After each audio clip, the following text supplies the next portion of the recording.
Adobe have joined the AI club. I joined the beta and I finally got in, so let's take a look. I've been quite excited about this because it's for designers and they say that they're listening to creators. They're claiming that they're only using artists' work and copyright-free work that has been approved or that is in their stock library, so they have the rights to it. So basically, it's going to be safe for using for commercial work without getting sued if you kind of like infringe on anybody else's copyright. So, as a big commercial business, that's what they want to make sure that they get right. The good thing, the exciting thing, is they are using AI merged with all their creative technology. So it really, really is going to be a powerful beast, or so it seems.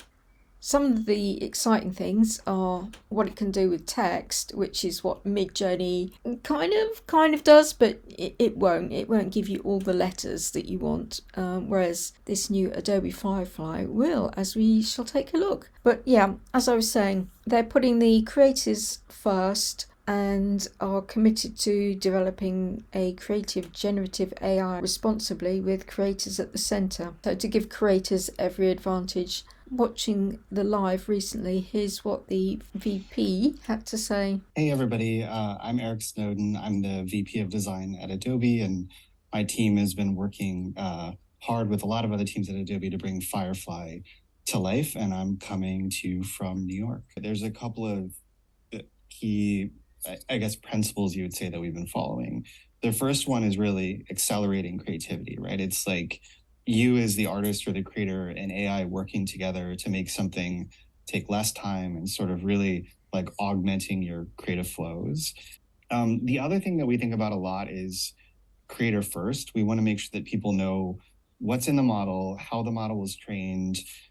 We've announced some things around content authenticity where you can tell how something was created. We think that's really important. We're evangelizing this idea of a sort of a universal do not train tag so people can, mark their content as not allowed for training data. So we want to make sure that we're really thinking about creative people because we're all creative people and we really care about that.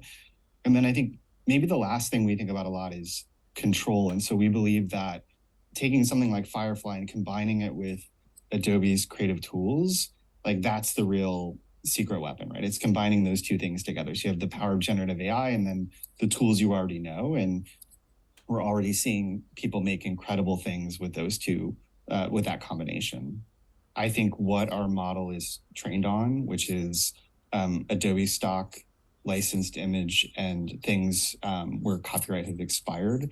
Like we're trying to be really transparent about what's in it. And we're really going for a commercially safe model so people can use it after the beta period is over. People can use it in commercial work. I think that's like really important for us.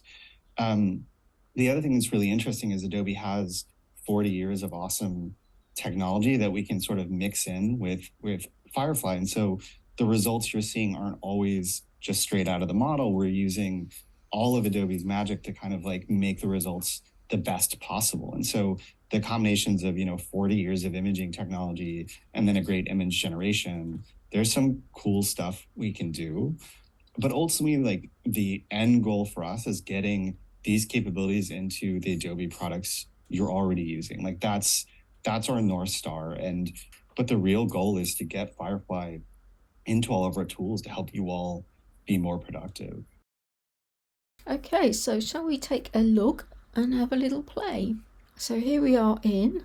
At the moment, we can only really have a play with the text to image, just the general text to image, creating images and the text effects. What they are working on lots of different models, such as this recoloring, being able to recolor vectors, which you can do anyway. I use Affinity, and you can do that quite easily in Affinity. So it'd be interesting to see how theirs is going to be different. So we can take a look at the gallery and then we can explore some of the things that they do. I think these things we can't play with yet, but these I'm quite excited about, the in-painting and the text vector. So that's going to be actual vector rather than something that looks like vector, which is what other AI does. And also we can do text to patterns, so text to sketch to image, so Midjourney can do that. And text to template, that's going to be really good for helping you do actual proper graphic design with it. So let's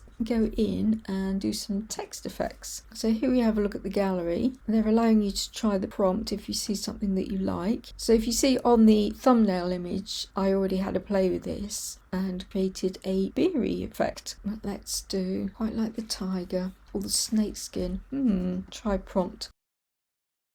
Wow, that's kind of insane. So what you can do is, we've got these sample effects that they've just given us to start off with. So we've got all these different things: flowers, snake, driftwood, tiger fur. We like the tiger. And then underneath, it's given you the 4 different options. Click on the one that you like. Showing a little tiger face in there. I quite like the more simplified one.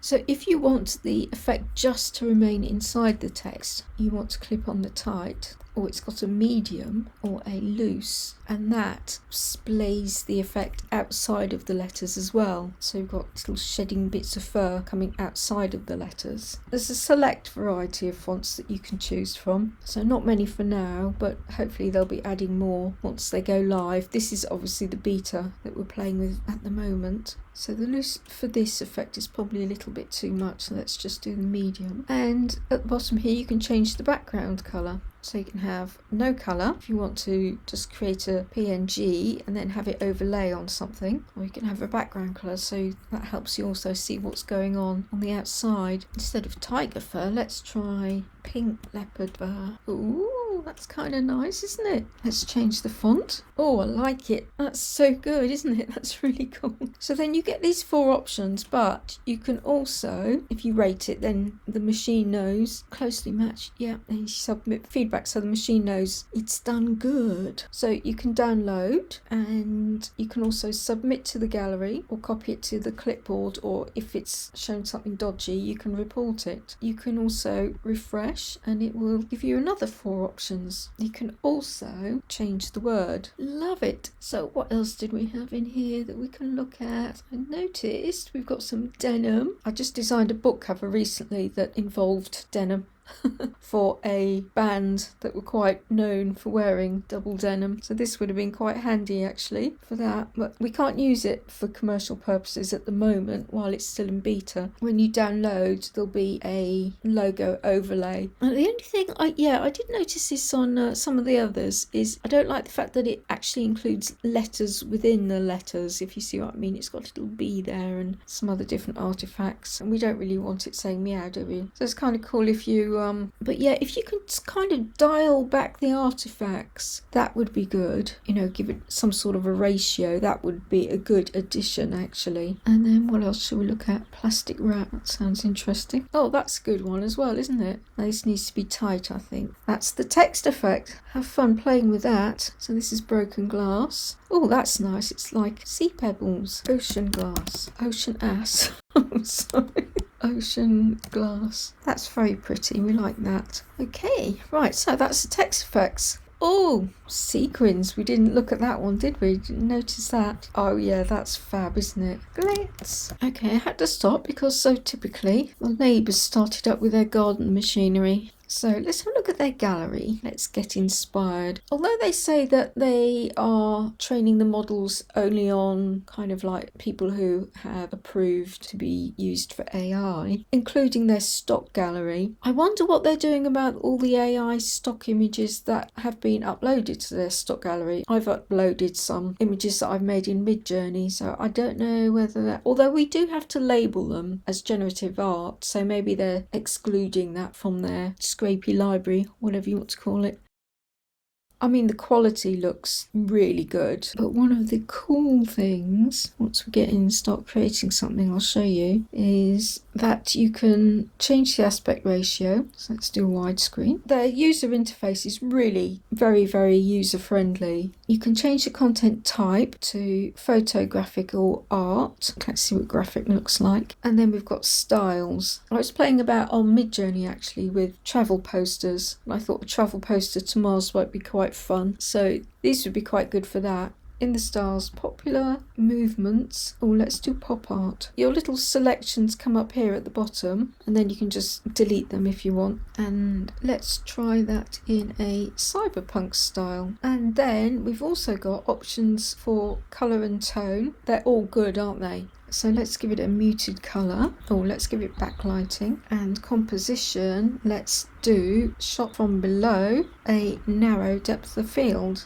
So all these different parameters are really easy to do. And then you can just change the style. So we've got the themes, hyper realistic, all the different techniques as well. So again, this is where Adobe comes in as the king, isn't it? This is where he says, yeah, hold my beer. Oh, let's try effects with the bokeh effect. Wow, that's really cool. And what have we got in the concepts? So we've gone all in, haven't we, here? Loving it. So, oh, I like this one, the front on. So let's change it to flying car. Let's see what it does there. Let's make this a photo. Let's do, I noticed Baroque. Let's see what it does with that. Wow, that's so good, isn't it? It wasn't really Baroque, but it was still kind of good. Amazing. Right, let's see what else we can generate. Oh, hang on, got to try this. But instead of a labradoodle, we've got to do an Afghan hound, and those who know. Let's make it beautiful. Great. Let's see more like that. So this little wavy symbol here will show us similar. Oh, look, his face. That one's good, isn't it? Oh, they're both pretty amazing. So again, we can't use these commercially at the moment. Right, now then, the other thing, I was going to show you the patterns that it can do. So Art Deco, seamless pattern, Lotus graphic, I think. Now how nice is that? Let's try it in pop art. They are lovely, and I'm loving the colours. They are so nice, aren't they? Oh wow, look, we've got product photo. Gosh, that's going to be so good for placing your bottle of perfume in a jungle or whatever. Oh, these are going to be so good. Oh, I do like that though. I'm getting so distracted because there's just so much choice. Too many choices. That is so nice. Oh my gosh. Oh, this is going to be so good. So anyway, getting a bit overexcited about the patterns there. I mean, just the potential of what we can use it for. A lot of things that we kind of struggle with, trying to get Mid-Journey and other things to do. This seems to be able to do them quite well. Oh, here we are. Let's try my... See, I predicted Stonehenge was going to have the Northern Lights last year. I did a Christmas card of it. And then here we have it now, in reality. Oh yeah, it's done a good job, hasn't it? I mean, they're coming up great without even needing to kind of refresh it much. It's not really Stonehenge because we've got, necessarily accurate, but there you go. It's pretty cool. Right, well, giving you a taster of it, and it looks very exciting. It looks very good. The quality's amazing. I wonder how much it's going to be. I wonder whether it's just going to be for those who have got the Adobe suite, which will be really disappointing if it is, because obviously I use Affinity, but I'd love to be able to use it. So I wonder if they're going to be doing it as a separate package. I hope so,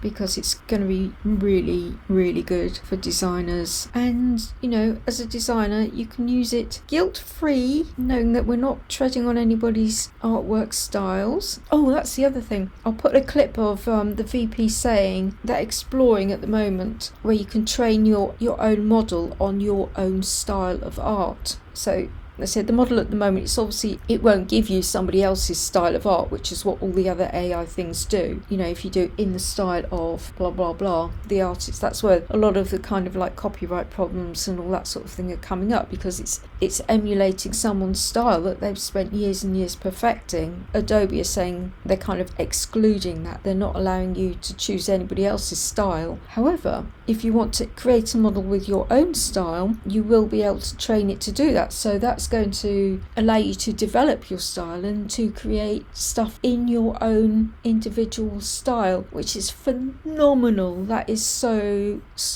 good. I think that's probably one of the best things it can do, really. I would say personally, the thing that I'm the most excited about, and I think we've talked about this and shown this in some videos, is the ability to easily make custom trained models. And so the idea that because Adobe Firefly is trained on a subset of data, there's a lot of things it doesn't understand. Like, it probably doesn't understand your artwork, and that's by design, right? We don't want it to understand your artwork without your permission. But in the future, we're thinking through ideas of, like, could you intentionally upload your own artwork. Maybe that's just for you to use. Maybe that's something you want to monetize in the future. There's lots of different ways we could go down that road. But for me as an artist, like being able to upload my own work and then sort of collaborate with an AI in my style, either for idea generation or ingredient generation, like that gets super exciting. And I've been doing that with some of our early prototypes, and it's fun to see, how can it break me out of a rut, or how can it give me a new idea I wouldn't have had otherwise? And I'm still super involved in the process. I still have a hand in everything that's created, but I feel like I've got something I can like bounce new ideas off of. And I think like models trained on your own artwork becomes like super, super exciting. And that's the thing that we've sort of hinted at that I'm the most excited about in the future. So this is going to be the in-painting where you can just literally change what somebody's wearing. So that's cool. I might try that with my vintage cut and change the expression on the faces. I wish we could have been able to play with that. It's going to do the upscaling as well. It's basically going to do everything. But yeah, instead of faffing about going all over the place in different places to do this and that and the other, it's all going to be here. That's with the in-painting. So you can change the style of something by just highlighting. You can actually do that in Leonardo. I think you can do that in. Well, I think let's leave it at that. Right, well, I hope you enjoyed that, and I will catch you on the next one.